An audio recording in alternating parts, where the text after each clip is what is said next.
السلام علیکم every one, کیسے ہیں آپ سب لوگ؟ امید کرتی ہوں کہ بالکل ٹھیک ہوں گے۔ تو آج پھر سے میں لائی ہوں آپ سب کے لیے آپ سب کے بہت ہی پیارے سے ناول کو لے کر۔ تو ہم آج اسے ہی پڑھیں گے، تو ہم جلدی سے ناول کو پڑھنا شروع کرتے ہیں۔ لیکن آپ کو جیسے کہ میں نے پہلے بھی بتایا ہے کہ اب آپ یہ ناول کمپلیٹ پڑھ سکتے ہیں، وہ بھی ابھی کے ابھی۔ تو کس بات کا کر رہے ہیں آپ انتظار؟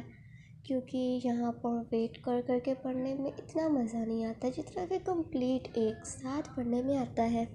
تو آپ کے پاس یہ آپشن اویلیبل ہے، تو جلدی جلدی سے آپ کمپلیٹ بھی سے لے سکتے ہیں۔ تب ہم پڑھتے ہیں ہماری آج والے ایپیسوڈ کو۔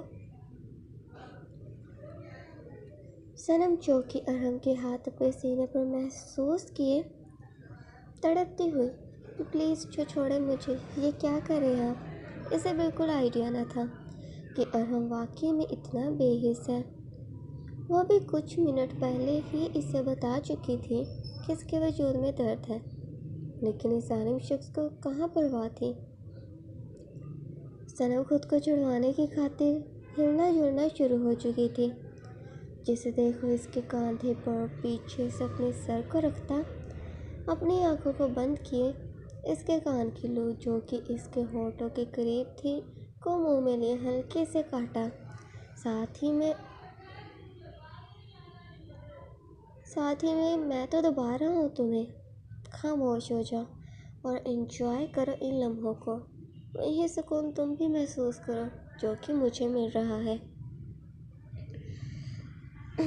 جس شخص کا خوف اس کے دل و دماغ پر چھایا ہوا تھا، یوں اپنے اس قدر قریب محسوس کرتی، یہاں تک کہ اس کی گرم سانسیں بھی وہ اپنے چہرے اور گردن پر پڑتی محسوس کر پا رہی تھی۔ اس کی حالت خراب ہونا شروع ہو گئی اور تیز تیز سانسیں لینا شروع ہو چکی تھی، کیونکہ اس کے دل کی دھڑکنوں کی رفتار جو بڑھ چکی تھی۔ وہ بے بس تھی یہ سوچ کر کہ اس شخص کو وہ خود سے دور کیسے کرے۔ صنم کا تیز سانسیں لینے کا عمل اس پر ہی بھاری پڑ رہا تھا، کیونکہ اس کا یہی عمل ارہم کے اندر جوش پیدا کرنے کا باعث بنے جائے، جو وہ اس کے سینے پر اپنے ہاتھوں کی مضبوطی کو بڑھاتا مسلے جا رہا تھا۔ آخر ایک منٹ یہی عمل کرتا وہ خود اس کی شرٹ میں سے اپنے ہاتھوں کو باہر نکالتا اپنی جیکٹ کو اتارنے لگا۔ ارہم کو خود سے دور ہوتے دیکھ اس نے سکون کی سانس لی۔ وہ سوچ رہی تھی کہ شاید یہ سب یہی تک ہی محدود تھا، لیکن ارہم کا اصلی مقصد اسے تب معلوم ہوا جو وہ اسے کاندھوں سے پکڑے اس کا رخ اپنی جانب کیا۔ یوں اچانک سے صنم کو اپنی طرف پلٹنے پر وہ سوالیہ نظریں کی اس کی جانب دیکھنے لگی کہ اب وہ کیا کرنا چاہتا ہے اس کے ساتھ۔ ارہم بغیر اس کی کسی بھی بات کا جواب دیے اس کے شال کو کھینچتے ہوا میں پھینکا، اس کے قریب صوفے پر اپنے ایک گھٹنے کو رکھتا، مدہوش سا ہوئے اس کے بازو کو اپنے ہاتھ سے چھوتا اس کی شرٹ کی جانب بڑھنے لگا، جیسے کہ وہ شروعات اس کی شرٹ کو اتارنے سے ہی کرے گا۔ اس کے ارادوں کو بھانپتی صنم روتی ہوئی، پلیز مت کریں ایسے، میں نے کہا نا آپ سے بہت درد ہے، مجھے احساس ہی کر لیں میرا۔ صنم کے یوں اسے اپنے قریب آنے سے منع کرنے پر ارہم کو کافی غصہ آیا، کیونکہ اسے تب بے حد برا لگتا تھا جب کوئی اس کی بات نہ مانتا۔ وہ جو بھی کرنا چاہتا ہے، چاہے پھر کسی کی رضامندی ہو یا نہ ہو، بس وہی کرتا۔ اسی وجہ سے وہ اس کے ہونٹوں پر جھکتا اسے خاموش کروا گیا تاکہ وہ کچھ بھی بول کر اس سے ڈسٹرب نہ کرے۔ اس کے ہاتھ بھی ساتھ ہی چل رہے تھے اس کی شرٹ کے بٹن کھولنے میں۔ ارہم کی سانسوں سے آ رہی سگریٹ کی بو صنم کی برداشت سے باہر تھی۔ بار بار وہ اس کے ہونٹوں کو کھینچتا جیسے کہ وہ اسے اشارہ کر رہا ہو کس کرنے میں اس کا بھرپور ساتھ دینے کا۔ صنم جو کہ آخری کوشش کرتی اپنے ہاتھوں سے اسے ایسا کرنے سے روکے جائے، اور کر بھی کیا سکتی تھی وہ۔ لیکن یہاں پر غلطی اس سے یوں ہوئی کہ اس نے اپنے ناخنوں کو کاٹا نہ تھا۔ پورا زور لگایا جب وہ ارحم کو خود سے دور کرنے لگی تو غلطی سے اس کا ناخن ارحم کی بازو پر لگ گیا۔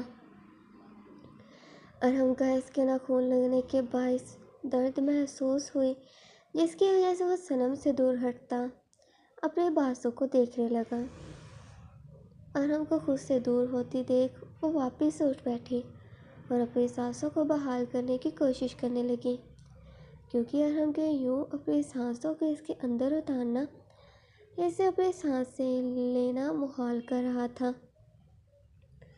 تبھی صنم نے ایک نظر ارحم کی طرف دیکھا، جو کہ جس جگہ صنم کا ناخن لگا دیکھے جائے، جہاں پر پہلے سے ہی چوٹ کا نشان تھا، وہ بھی کافی گہرا۔ شاید یہی وجہ تھی اس کے صرف معمولی سے ناخن لگنے کے باعث درد ہونے کی۔ یوں صنم کو اپنی جانب دیکھتے دیکھ ارحم سب کچھ بھلاتا اس کی طرف تیزی سے بڑھے، اسے جبڑے سے پکڑتا۔ تیری ہمت بھی کیسے ہوئی مجھے تکلیف پہنچا کر روکنے کی؟ ارحم جو کہ چلا اٹھا تھا۔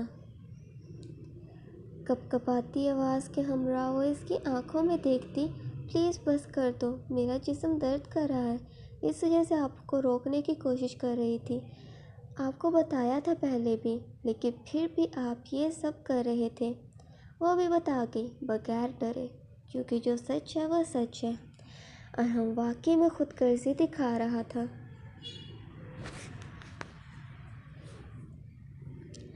اوہ اچھا، جسم میں درد ہو رہی ہے تو کیا؟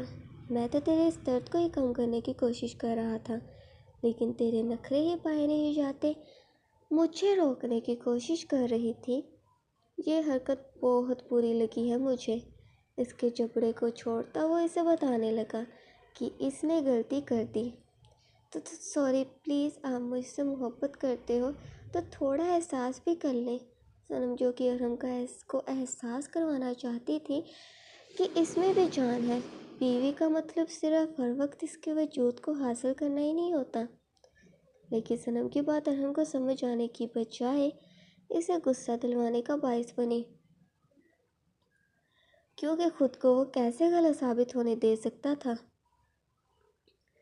وہ خود جو کچھ بھی کرتا تھا اس کی نظر میں بالکل صحیح ہوتا، اور آج تو صنم اسے ہی غلط ٹھہرا رہی تھی۔ اس کی اسی بات کا الٹ مطلب سمجھتا وہ اپنے دانتوں کو پیسے، جیسے کہ نہ جانے خود کو کیسے کنٹرول کر رہا تھا ورنہ شاید آج اس کا ہاتھ بھی اٹھ جاتا صنم پر۔ بہت ظالم ہوں میں۔ تمہارا کہنے کا مطلب کیا ہے؟ مجھے تمہارا احساس نہیں ہے؟ بھوکا ہوں میں کیا تیرے جسم کا؟ اگر اس وجود کی ہی بھوک ہوتی مجھے تو ہزاروں لڑکیاں خود آفرز کرتی ہیں مجھے کہ ایک رات کے لیے صحیح ان کے قریب آ جاؤں۔ لیکن تو جو کہ ارحم خود تیرے قریب آتا ہے، لیکن تیرے ڈرامے ہی ختم نہیں ہوتے۔ ارحم کی یوں غلط سوچ کو دیکھ صنم نفی میں سر ہلائے۔ نہیں، میرا مطلب یہ نہیں ہے، آپ غلط سمجھ رہے ہیں، میں تو صرف آپ کو بتا رہی ہوں۔ صنم اس سے پہلے ارحم کچھ اور غلط سوچے اسے سزا دے پہلے ہی سے صفائی پیش کرنا شروع ہو گئی۔ اور ریلی جانتا ہوں تمہاری بات کا مقصد کیا ہے۔ جتنی معصوم بھولی سمجھتا تھا میں تمہیں، اتنی ہو نہیں، بلکہ بہت چلاک قسم کی لڑکی ہو۔ بٹ جو بھی ہو، اس بات کی سزا تو تمہیں ملے گی ہی، اور وہ سزا کیا ہوگی ابھی پتہ چل جائے گی تمہیں۔ اب کی مرتبہ وہ مزید صنم کو پریشرائز کرنے لگا۔ وہ واقعی میں سوچنے لگی کہ شاید اس سے بہت بڑی غلطی ہو گئی ہے، جس کی سزا وہ اسے دے گا، جو کہ نہ جانے کتنی ہی بری ہو۔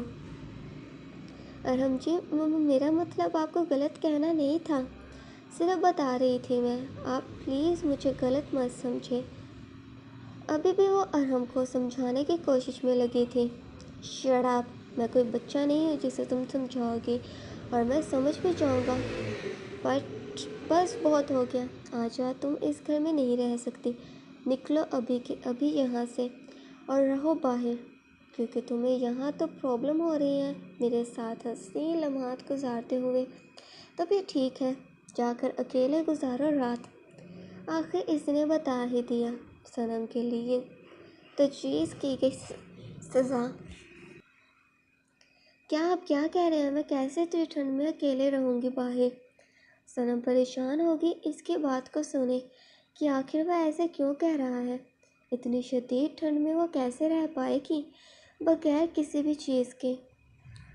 تو آج کے لیے اتنا ہی، چینل کو سبسکرائب کریں اور ویڈیو کو لائک کرنا بھی مت بھولیے گا۔